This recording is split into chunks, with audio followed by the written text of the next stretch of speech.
25 வயசு உள்ள இருக்க பசங்களுக்கு இதை போகும்.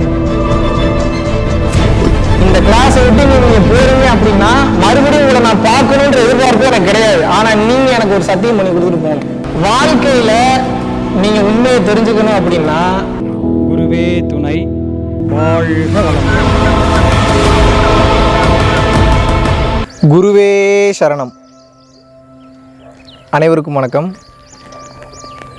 மாமியார் மருமக சண்டை ஏன் வருது, அதை பற்றி தான் நீ பார்க்க போகிறோம். பல பேருக்கு இது வந்து ஒரு மெயினான பிரச்சனை. பல பேருக்கு இதுக்கு என்ன மகாவிஷ்ணு ஒரு மிகப்பெரிய சொல்யூஷன் கொடுக்க போகிறாரா அப்படின்னு கேட்டால் சொல்யூஷன் கொடுக்குறனா இல்லையான்லாம் தெரியாது. பட் எல்லாத்துக்கும் பேஸ் இது தான். இது புரிஞ்சுன்னா உங்களுக்கு இந்த மாமியார் மருமக சண்டை என்ன, அதுக்கு பின்னாடி இருக்கக்கூடிய தேவை என்ன, எதனால் இந்த பஞ்சாயத்துகள் வருது அப்படின்றது உங்களுக்கு புரிஞ்சிடும். கவனிங்க நல்லா. இப்போது மாமியார் அப்படின்ற ஒரு கேரக்டரை நீங்கள் எடுத்துக்கோங்க. அவங்க தனக்குன்னு ஒரு பையனை வச்சுருக்காங்க.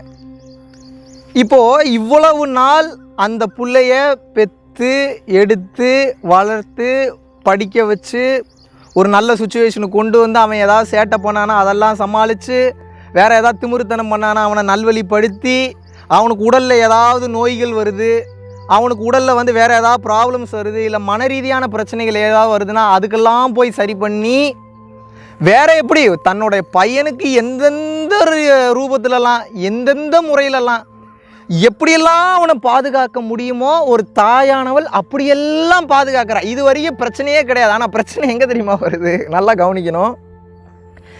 இப்படி ஒரு பொருளுக்கு நீங்கள் ஃபுல்லாக டேக் கேர் பண்ணி, இந்த பொருள் நல்லா இருக்கணும், பத்திரமா இருக்கணும், சூப்பராக இருக்கணும், இதை நான் பத்திரமா பார்த்துக்கணும், இப்படிப்பட்ட ஒரு பொருளான்னு பார்க்க என்ன ஆகும், அட்டாச்மெண்ட்டாக மாற ஆரம்பிக்கும். அட்டாச்மெண்ட்னா என்ன, ஒரு பற்று வரும் அந்த பொருள் மேலே. இந்த மனோரமாவோட படம், மனோரமா அண்ட் ஊர்வசி நடிச்சிருப்பாங்கன்னு நினைக்கிறேன். அந்த படத்தோட பேர் எனக்கு சரியாக தெரில. அந்த படம் பார்த்தீங்கன்னா உங்களுக்கு நல்லா தெரியும். அந்த படத்தில் வர்றதுக்கு மெயினான பிரச்சனை என்னென்னா அட்டாச்மெண்ட்டு தான், பற்று தான். பற்றுனால தான் அந்த பஞ்சாயத்தே வரும். அதுக்கப்புறம் வந்து பார்த்திங்கன்னா மண்ணெண்ணெயை ஊற்றிட்டு ஊர்வசி கொளுத்திப்பாங்க. அதுக்கப்புறம் வந்து பார்த்திங்கன்னா கோர்ட்டு கேஸுன்னு போவோம்.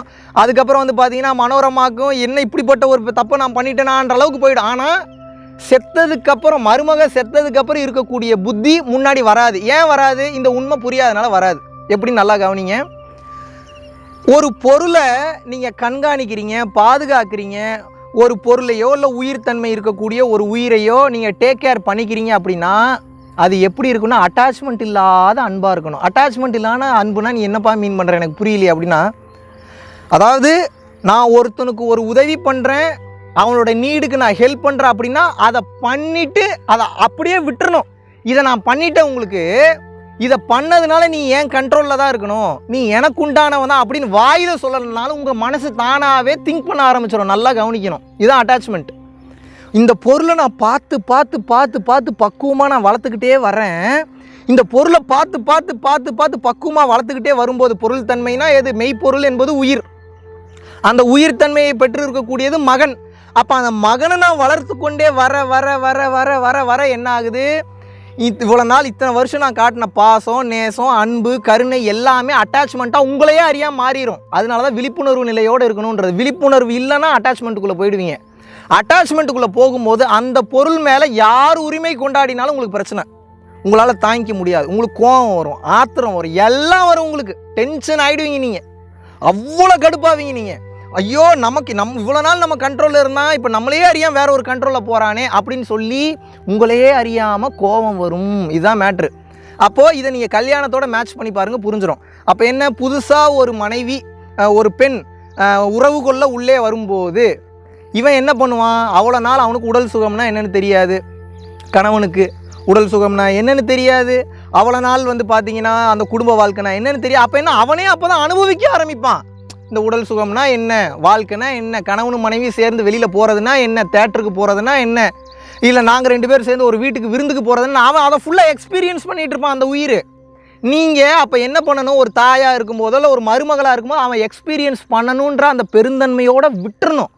அதை விட்டுட்டு நான் வாழ்ந்த வாழ்க்கை எப்படி, நான் வாழ்ந்து வந்த விஷயந்தான் கரெக்டு, இப்படி தான் இருக்கணும், அப்படி இருக்கக்கூடாது, இது பண்ணாதான் கரெக்டு, எனக்குன்னு ஒரு வயசுக்குன்னு ஒரு மரியாதை இருக்குது, என்னோட எக்ஸ்பீரியன்ஸுக்குன்னு ஒரு மரியாதை இருக்குன்னா அது குழந்தைங்க அப்போ தான் வளர்ந்து வருது. இல்லை விவரமே தெரிஞ்சிருந்தாலும் பக்குவப்பட்ட மாமியார் என்ன பண்ணணும்? பக்குவத்தோடு வழி நடத்தணும். இல்லை பக்குவம் இல்லையா, பக்குவத்தை கற்றுக்கிட்டு வந்து வழி நடத்தணும். இல்லை பக்குவத்தை கற்றுக்கிறதுக்கு உங்களுக்கு தகுதி இல்லையா, பக்குவத்தை கற்றுக்கிறதுக்கும் நீங்கள் தயார் நிலையிலே இல்லையா, நீங்கள் அப்போ என்ன பண்ணணும்? எதுவும் பேசாமல் அமைதியாக அந்த வாழ்க்கை போகிற போக்கில் விட்டுட்டு வேடிக்கை பார்க்கணும். இது எதுவுமே இல்லாமல் என் பிள்ளைய எத்தனாலும் நான் வளர்த்தேன், இப்போ இவ கண்ட்ரோலுக்கு எடுத்துட்டாலே, பீரோ சாவியை வாங்கிக்கிட்டாலே, இவன் கண்ட்ரோலுக்கு இவ போயிட்டானே நினைக்கும். இதனால தான் குடும்ப பிரச்சனை வருது. அப்போ என்ன ஆகும்னா பொதுவாகவே இந்த பெண்களுக்குள்ளே இந்த ரிவல்ரின்றது இருந்துக்கிட்டே தாங்க இருக்கும். அந்த போட்டி பொறாமைன்றது எப்பயுமே இருக்கும். அது நீங்கள் என்ன சொன்னீங்கனாலும் நான் ஏற்றுக்க மாட்டேன், அதெல்லாம் இல்லைங்க அப்படின்னு நீங்கள் சொன்னீங்கனாலே எனக்கு மனம் எப்படி செயல்படுவது என்று மிக நன்றாக தெரியும். உங்களையே அறியாமல் உங்களோட மைண்டு ஒரு வேலையை காமிச்சிட்டு போயிடும். எப்போ அது வேலையை காட்டுதுன்னே தெரியாது. ஒரு மயிலிறகின் ஒரு இழையை எடுத்து அந்த ஒரு இழையை உங்களோட கன்னத்தில் வச்சு நீங்கள் வருடுறீங்க அப்படின்னா அந்த மயிலிறகின் இழைக்கும் உங்களுடைய கன்னத்திற்கும் இடைப்பட்ட இடைவெளி எவ்வளவு குறுகியதாக இருக்கும், எவ்வளவு குறுகியதாக இருக்கும். அந்த கேப்பில் கூட மனம் அதனுடைய வேலையை காமிச்சிட்டு போயிடும். அப்போ நீங்கள் என்ன அவ்வளோ விழிப்புணர்வு நிலையிலேயே இருக்கிறீங்க எல்லாரும்? வாய்ப்பே கிடையாது. அப்போ என்ன, அட்டாச்மெண்ட் வரும்போது, அந்த பற்று என்பது வரும்போது எல்லாமே பிரச்சனையாக வரும்.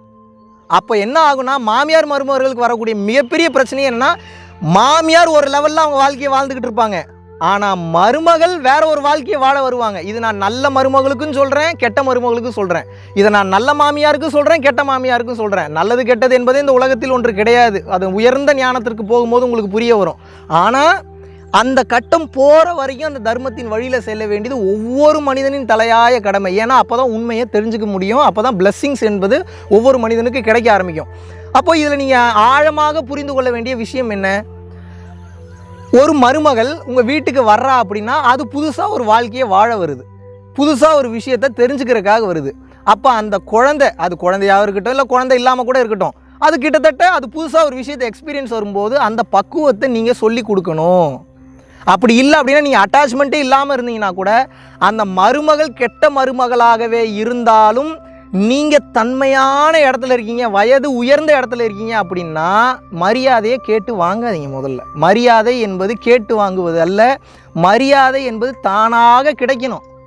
நீங்கள் பண்ணக்கூடிய ஆக்டிவிட்டீஸ், நீங்கள் பேசக்கூடிய பேச்சு, உங்களுடைய பக்குவம், உங்களோட நடத்தை, உங்களுடைய தெளிவு, உங்களுடைய சிந்தனை, இதை பொறுத்து மரியாதை என்பது தானாக உங்களுக்கு கிடைக்கணும்.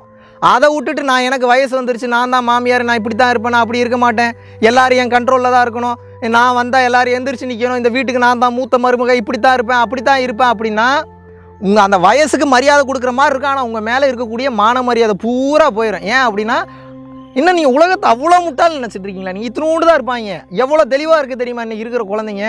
அப்போ அவ்வளோ தூரம் வளர்ந்து அத்தனை பேரை பார்த்து அவ்வளோ எக்ஸ்பீரியன்ஸ் கெயின் பண்ண அவ்வளோ பெரிய லெவலில் இருக்கக்கூடிய அடல்ட்ஸுக்கு உங்கள் மருமகளுக்கோ மருமகனுக்கோ இல்லை குழந்தைக்கோ மற்ற ஆட்களுக்கு என்ன தெளிவு இருக்காதுன்னு நினைக்கிறேன். இதனால தான் எல்லாரையும் மதிங்கன்ற. இப்போ புரியுதா?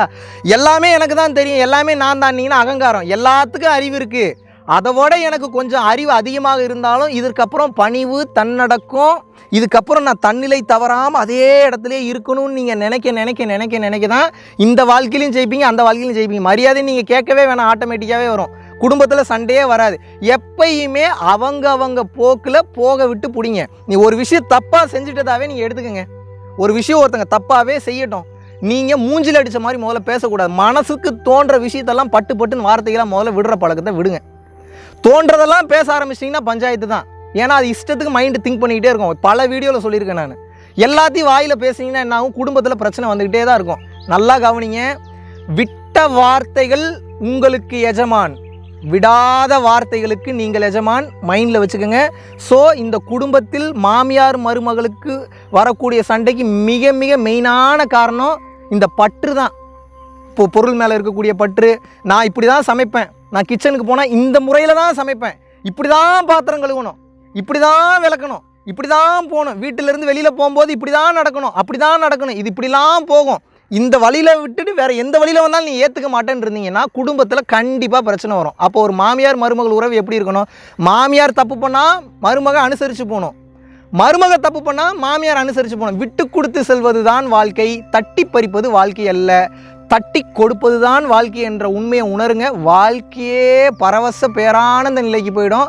அதுதான் உண்மையான பக்குவம் என்பது.